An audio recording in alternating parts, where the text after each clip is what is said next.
Praise the Lord. இயேசு கிறிஸ்துவின் நாமத்தினாலே யாவருக்கும் ஸ்தோத்திரங்க. அன்னாலே ஜெபத்தை குறித்து நிறைய முறை நம்ம பார்த்துருக்குறோம், கேட்டிருக்கிறோம், சபைகளில் பிரசங்கம் எல்லாம் நம்ம பார்த்துருக்குறோம். ஆனாலும் அதில் இருக்கிற 3 ரகசியங்களை உங்களுக்கு வெளிப்படுத்தி காட்ட நான் விரும்புகிறேன். அது என்ன 3 ரகசியம்? இதுவரைக்குமே எல்லாரும் சொன்னது தானே, அதுல என்ன 3 ரகசியம் ஒளிந்து இருக்கிறது தானே நீங்க கேட்கலாம். இன்றைக்கு அதை பத்தி தான் நம்ம பார்க்க போகிறோம். வாங்க நம்ம அந்த வசனத்துக்குள்ளாக போகலாம். அந்த வசனத்தை உங்களுக்கு நான் வாசித்து காட்ட விரும்புகிறேன். சாமுவேலுக்கு எழுதுகிற புத்தகம் 1 சாமுவேல்ல 11வது வசனம், 1ஆம் அதிகாரம் 11வது வசனத்துல, சேனைகளின் கர்த்தாவே, இது அவங்க ஏறெடுக்கிற ஒரு ஜெபம். சேனைகளின் கர்த்தாவே என்று தன்னுடைய ஜெபத்தை ஆரம்பிக்கிறாங்க. இந்த சேனைகளின் கர்த்தாவே என்ற வார்த்தை தான் ரகசியமே. இதுல என்ன ரகசியம் இருக்கு? இது எங்க முதல்ல இந்த வார்த்தை வந்ததுன்னா பாருங்க, ஆண்டவர் இந்த உலகத்தை சிருஷ்டிக்கும் போது, ஆதியாகமத்தின் புத்தகம் 2ஆம் அதிகாரம் 1வது வசனம், இவ்விதமாக வானமும் பூமியும் அவைகளின் சர்வ சேனையும் உண்டாக்கப்பட்டு தீர்ந்தன. சேனைகளின் கர்த்தர் என்றால் என்ன?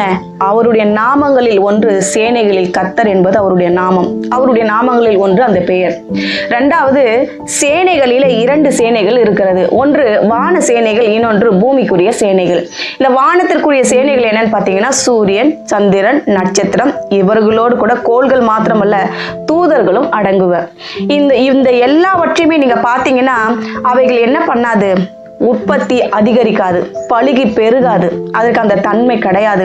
நீங்க நினைச்சு பாருங்களேன், சூரியன் ஒரு நாளைக்கு ஒரு குட்டி போட்டா கூட இந்த உலகம் தாங்குமா? நட்சத்திரங்கள் குட்டி போட்டா வானம் எங்கேயாவது தெரியுமா? இல்ல சந்திரன் குட்டி போட்டா என்ன ஆகிறது? அதனால அவைகளுக்கெல்லாம் என்ன இல்லை, தூதர்கள் முதற்கொண்டு என்ன இல்லையாம், பழுகி பெருகக்கூடியதான தன்மை அவைகளுக்கு இல்லை. ஆனா இந்த பூமிக்குரிய சேனைகளுக்கு அந்த தன்மை உண்டு. ஆதாம் ஏவாள அந்த தோட்டத்துல வச்சுட்டு ஆண்டவர் சொன்னாரு, நீங்கள் பழுகி பெருகி பூமியை நிரப்புங்கள்னு சொன்னாரு. ஒரே ஒரு பழத்தை சாப்பிட்டுட்டு ஒரு மாம்பழம் சாப்பிட்டுட்டு நம்ம போய் அதை விதைச்சோம்னா அது ஒரு பெரிய மரமாகி அதுலேருந்து ஒரு 100 பழம் வருது. அந்த 100 விதைகளை எடுத்துன்னு போய் விதைச்சோம்னா அதுலேருந்து ஒரு 1000. இப்படி என்ன ஆகும்? பழுகி பெருகும்.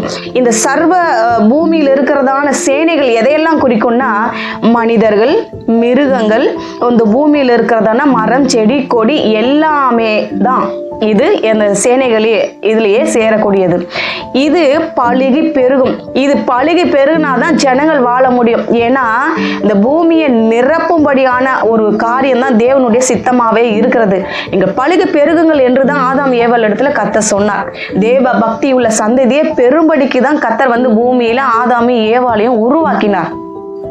என்ன முதலாவது அவ என்ன அறிந்து கொண்டால், அவ ஆண்டவரிடத்துல செபிக்கிற அந்த வார்த்தையை பாருங்க, சேனைகளின் கர்த்தாவே. எதற்காக அந்த வார்த்தை சொன்னான்னு பாத்தீங்கன்னா, கர்த்தாவே இந்த பூமியில இருக்கிற செடி, கொடி, மரம், மனிதர்கள் எல்லாமே பழுகி பெருகும்படிக்குத்தானே படைச்சிங்க. நான் இன்னமும் பெருகாதபடிக்கு அப்படியே இருக்கிறேன். என் கர்ப்பம் இன்னும் ஒரு குழந்தைய கூட சுமக்கவில்லை. அதனால நீங்க என்ன பண்ணுங்க, என்னையும் பெருக பண்ணுங்க என்றுதான் கர்த்தரிடத்துல செபித்தார். இது 2வது ரகசியம். இத பாருங்க, அவ எந்த அளவுக்கு அதை தெரிந்து கொண்டாள். 3வது என்னன்னு பாத்தீங்கன்னா, அந்த வேதத்திலேயே அங்கங்க சேனைகளின் கர்த்தர் என்பது நம்ம இதெல்லாம் படிச்சிருப்போம்.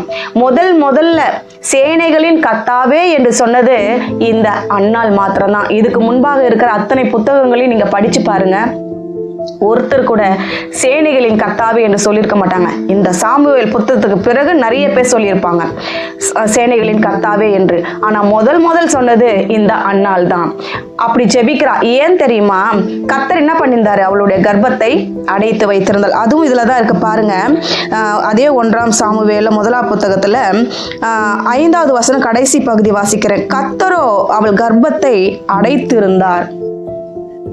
இன்னொன்னு என்ன தெரியுமா பண்ணா? எந்த கர்த்தர் அவளுடைய கர்ப்பத்தை அடைத்து இருந்தாரோ அதே கர்த்தருடைய கர்ப்பத்தை திறக்கும்படியாக அவளுடைய ஜெபம் இருந்தது.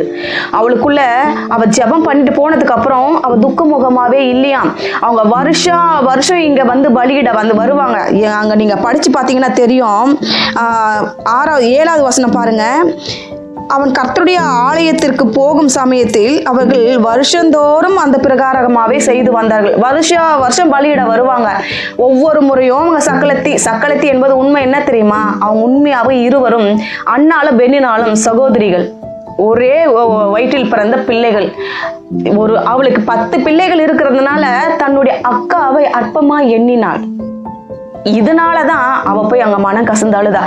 பல வருடங்கள் பலி செலுத்த வரும்போதெல்லாம் தேவ சமூகத்துல உட்காந்து அழுது இருக்கலாம். ஆனாலும் திரும்ப வந்து அடுத்த வருடம் என்ன பண்ணா? அதே மாதிரி மனமடி வாக்குவா, அழுவா. ஆனா இந்த வருடம் கடைசியாக முடிவெடுத்தாள். அதனாலதான் சேனைகளின் கர்த்தர் என்ற நாமத்தை தேர்ந்தெடுத்தால் அதை கர்த்தரிடமாக வைத்தார். எந்த கர்த்தர் அவளுடைய கர்ப்பத்தை அடைத்திருந்தாரோ அதே கர்த்தருடைய கர்ப்பத்தை திறக்கும்படி செய்தார். போய் சொன்னால, பூமியில இருக்கிற மரம், செடி, கொடி, புல், பூண்டி எல்லாமே பழுகி பெருகுது. உங்க சாயல உங்க கையினால உருவாக்கப்பட்ட நான் இன்னும் பெருகலையே, பழுகலையே, என்னையே பெருக்க பண்ணுங்கன்னு சொல்லி ஒரு நம்பிக்கையோடு ஜெபித்தா. அதனால அவளுடைய கர்ப்பம் திறக்கப்பட்டது. கர்த்தர் திறந்தாள். அவருக்கு சாமுவேலுங்கிற ஒரு மகன். அது எப்படிப்பட்டவனா? ஞான திருஷ்டிக்காரனாய் பிறந்தான். மிகவும் பெயர் பெற்றவனா இருந்தான். எல்லா இஸ்ரவேல் ஜனங்களுக்கும் தலைவனா இருந்தான். மாத்திரமல்ல, அதுக்கு பின்பாக அவளுக்கு 5 பிள்ளைகளும் பிறந்தார்கள்.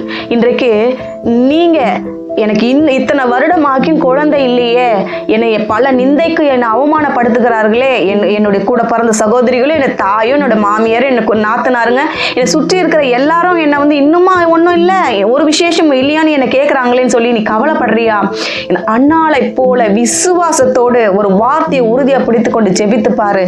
நீயும் ஒரு சாமுவேலை காண முடியும். ஜெபிக்கலாமா?